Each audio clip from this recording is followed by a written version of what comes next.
We're gonna seriously just have a spin-off of our show called Tim Hortons Confessions. We're just gonna string together a bunch of clips of that. 606.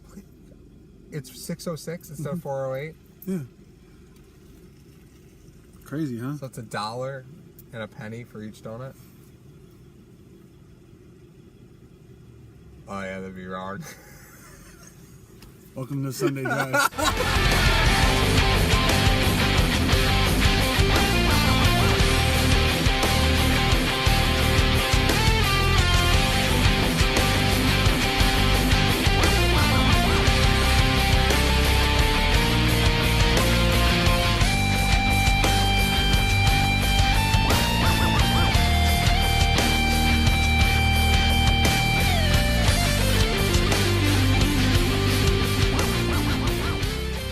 But you bring up a great point with Jerry Hughes, okay? Yeah. Jerry Hughes is, because you have to look at the construct of McDermott's defense. Now, you brought up some great numbers as far as Hughes, not just his contract, but his production. So, like, Hughes, we think Jerry Hughes is this, gangbuster pass rusher, but the interesting thing about McDermott defense, specifically when he was in Carolina, was the fact that only twice out of his tenure there were they ever outside of the top 10 in sacks. And this is NFL sacks, so defensive linemen, linebackers, quarterbacks, everybody all added, so team sacks. So because I don't remember actually one huge standout of a sack master. Right, but that's another thing. The interesting thing about, I'll get to that, right? So as a team, McDermott's only ever ranked outside of the top 10 in Carolina for total team sacks twice. Once he was 13th, so right there. And the other time, it was his first year as defensive coordinator. They're like 25th, right? So you kind of throw that year out the window. You inherit guys. Not like you control the roster at that point. Right, exactly. You're just a D coordinator. It's your first year, so you're kind of throwing that one out. The fascinating thing about it is, I'm with you. A Carolina pass rusher that's not named Julius Peppers, I don't know. I can't really think of one. And then you look, and every year, he's got somebody in the top 20. Every year, he's got a sack producer in the top 20. Lots of years, he's got two guys in the top 25. Commonly, right? What? In fact, there's only been 2 years where Jerry Hughes was ranked in the top 20 in sacks, right? Only 2 years. Only one of those years did he outrank a Carolina defender. The fascinating thing about that is Hughes was still third on the team in sacks both years. How's that possible? Mario Williams, Kyle Williams, and Marcel Darius outranked him, respectively, in the 2 years that Jerry Hughes was in the top 20. And he wasn't super high in the top 20. He was 19th and 20th. And this was 2013 and 14. Wow. But Mario Williams was like 4th the 1 year. Kyle Williams was real high. Marcel Darius was high the year after that. So he probably was. Yeah, can't spell potpourri without P-O-T. I just derailed your discussion. I'm sorry. Go ahead. You did. But the fascinating thing is, I thought McDermott's defense was just kind of predicated on constant pressure, not overall sack production. But he does it without superstars.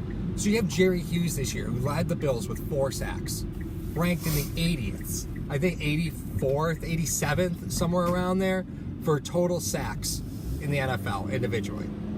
That is terrible for McDermott defense, who perennially has multiple guys in the top 25. Still able to win 9 games, too. So what do?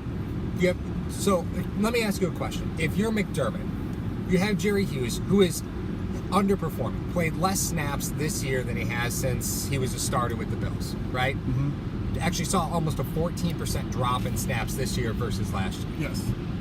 But how does Shaq Lawson play into Jerry Hughes' future? Do you think they're mutually exclusive? Do you think they're tied together? Well, they're not tied together because Hughes had production or had a chance to see what he does if he doesn't have anybody across him. Mm-hmm. Okay. It wasn't that he played 98% of his snaps and this is the production that he had. He played 66% of his snaps. Now, it's one of those things, once again, he's making $5 million. We're not having this talk. Yeah. He's making $10 million. Mm-hmm. $10 million means that, to quote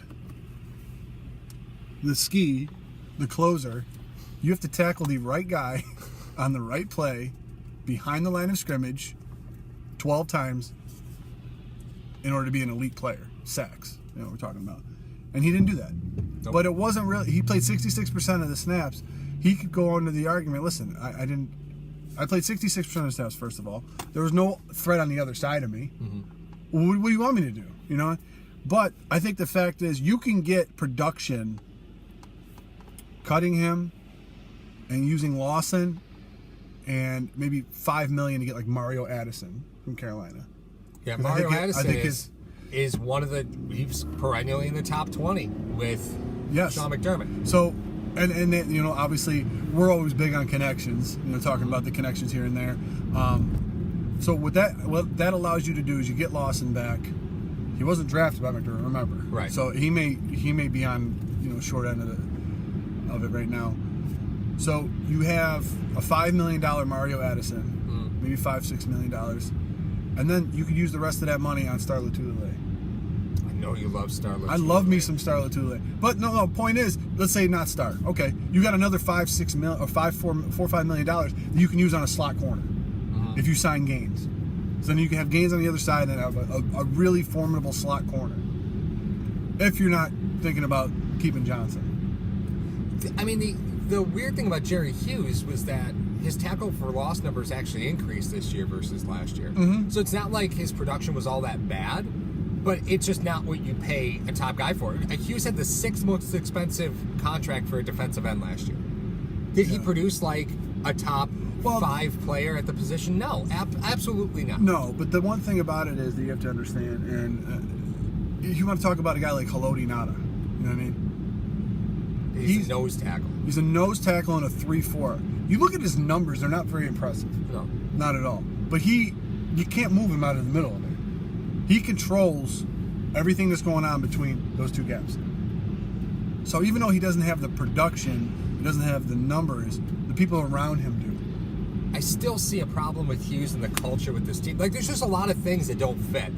And the article that'll be posted on H-Tech Sports doesn't talk about Hughes' personality fit. It really talks just about production. And it's all about you, Jerry. It goes back to, his penalty numbers were down because he wasn't on the field as much. Like, you shouldn't have to be concerned about guys' penalty numbers. This isn't hockey, right? You bring up a great point, though, but you got to think about it. This guy was drafted into a 4-3 scheme. They switched to 3-4. He didn't have a home. Trade was orchestrated. Mm-hmm. Then he became a 10-sack guy. Yep. Whose head wouldn't get big? I'm supposed to produce here. It was first round. I'm walking around Buffalo. Everyone says they love me. I'm awesome. Thank you, Jerry. You're gonna produce like Smith did. You wouldn't get a big head and say, hey, listen, I'm the big dog on this defense. You just got here, coach. The whole league just learned all you have to do is just chip him around the edge. He will take himself out of the play. I understand. He takes himself right out of the play. And that's a frustration. That's got to drive McDermott crazy. I think it does. He runs right around the play. But the craziest part about it is, and the thing that I love about McDermott, is this is McDermott when he's mad. This is when he's happy. I mean, it's not Bill Cowher. The chin. I'll tell you what right now. You guys put your mind to it. But that's pretty funny. I have trouble seeing Jerry Hughes on this team from a production standpoint and a personality standpoint. I don't see him on the team this coming season. I think that production, that level of production, completely replaceable. It is. Completely replaceable. Even though he does have guys that are in the top 10 or top this or top that, it's part of the team concept. You're not going to have a guy that's in the top 10 or top 5 in sacks in a Sean McDermott defense, because how often do you get coverage sacks? He's not going to blitz very often. Nope. So you got to get there with 4. Mm-hmm. You need guys that are very quick as far as, okay, we're only going to rush 4. We may play man a few times, but can you guys control the run up front so we don't have to do anything else? But that's what I mean. It depends on guys doing their job, and Hughes is really just, he strikes me as a player who's consistently out for himself, right? So if Hughes wants to run around the tackle, he's going to run around the tackle. He's not going to stay in the lane. He's not going to control his gap. He's not going to do those things that McDermott, I feel, asks a defensive end to do based off the numbers that we've seen in Carolina. Numbers that were successful. Right. Now, I understand that McDermott did not run this defense. It was Leslie Frazier's defense. That's a very valid and simple argument to make. I get it. But the fact remains that McDermott's history tells me that that's not a player that he's going to be able to tolerate on his defense. See ya, dink!